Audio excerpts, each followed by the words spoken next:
I don't know how to start a video, but I'm Hootless, and this is Stardew Valley Community Center, Episode 3. So, we're gonna start out by watering our forageables. It's part of the process that I always do at the start of the series.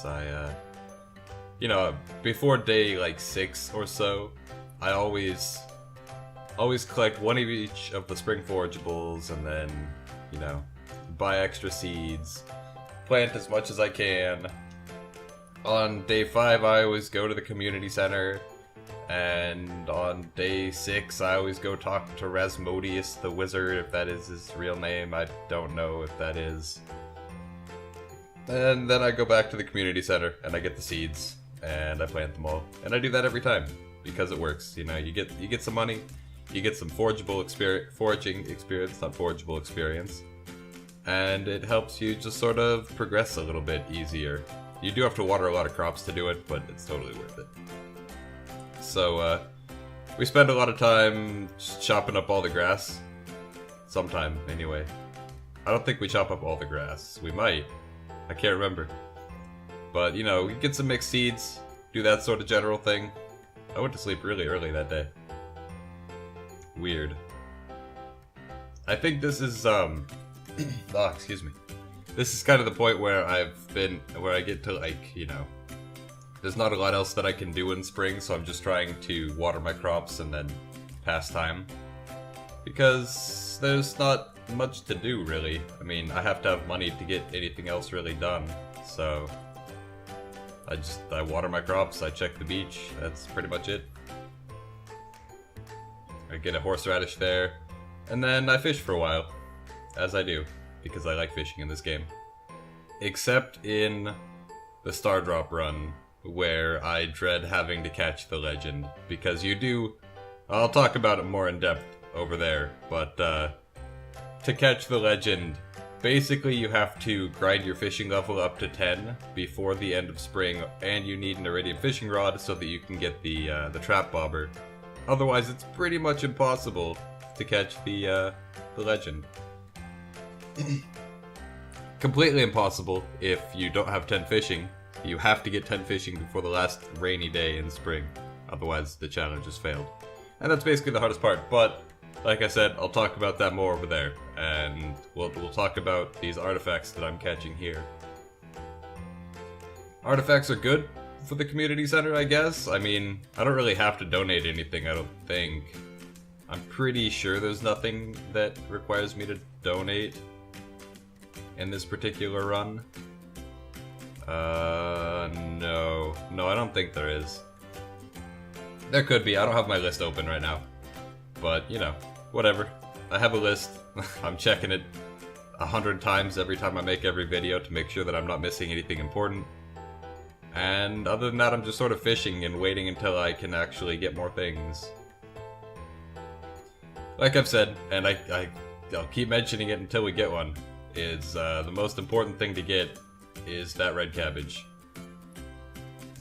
Up until we get that, this run could still be a failure. Even if I do everything else right, I could still not get the red cabbage and lose.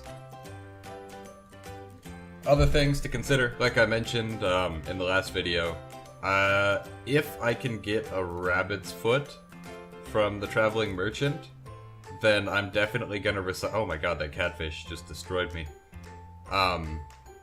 If I can get a recycling machine going and soggy newspaper, I can get cloth like that, and I only need one cloth, I think. At which point, I no longer have to get a rabbit if I get a rabbit's foot through the traveling merchant, or if I can find it in the skull cavern, but like I've mentioned in the comments of the previous video, there's nothing that requires me to go to the skull cavern, really. I'd have to go to the desert to pick up some of the forageables, maybe. But that's basically it. Wait. No, I need to go to the desert to catch a sandfish. So I do need to do that. Other than that, I don't really need to go to the desert. Just sort of fishing. Every time I get destroyed by a fish, where it's over really quickly and a failure, that's a catfish. I can tell them every time. And it's never fun. I think I do eventually get lucky though, and I catch a catfish because it wasn't really moving. Which is basically how I always catch catfish. They're They're not fun to try to catch, and the legend is even less fun. Oh man, look at that struggle. That struggle to catch a catfish, only for inevitable failure. Yeah, it's going. I forgot to put the parsnips in the shipping bin. So, you know, they're still in my inventory. I'll throw them in the shipping bin later. I meant to sell them to Pierre so I'd have money today, and I didn't.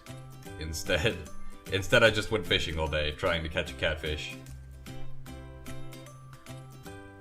I think I actually don't donate the rare disc or the Nautilus shell right away. I mean, obviously the museum is closed by now, but I think I just toss them on my chest and sort of forget about them. I've still yet to check the saloon again to see if he sells the maki roll recipe all the time, and also I have to pick up I think it's called a fried egg there. It's on the menu sometimes, and it's required for a bundle. The chef bundle, to be specific. I don't actually have access to the chef bundle yet, but as soon as I get into summer, I can complete the summer forageable quest and just immediately do that. I purchased the fiddlehead fern here after much deliberation because not having to go into the secret woods would be really nice. I still have to get a wood skip, I think, for the specialty fish bundle, but other than that, I don't have to go into the secret woods at all. If I can pick up a wood skip from the traveling merchant, that's good, because I don't have to upgrade my axe to steel at that point. And that's a good thing. I mean, it's a lot of extra work to do that, and if I can skip over that, I definitely want to. Craft a bunch of forageable seeds here. Like I said, that's basically my strategy. Just keep crafting and replanting until you can't get another harvest out of them, which is the harvest you plant on the 20th. Yeah. Still have those green beans there. Don't know exactly what to talk about, because these first few videos I like to talk about the challenge and, you know, the state of the challenge, how I think it's going. Get a last dandelion there that I guess I didn't water for one of the days. Traveling Merchant has the Red Cabbage, which means that we should be able to get the run done. Everything is theoretically possible now, I just have to actually amass all of the things. Red Cabbage is also... it's on the same plaque as the chef bundle. Anyways, I hope you guys all enjoyed this video. If you did, like the video, comment the video, and subscribe the video. And I will see you guys all next time.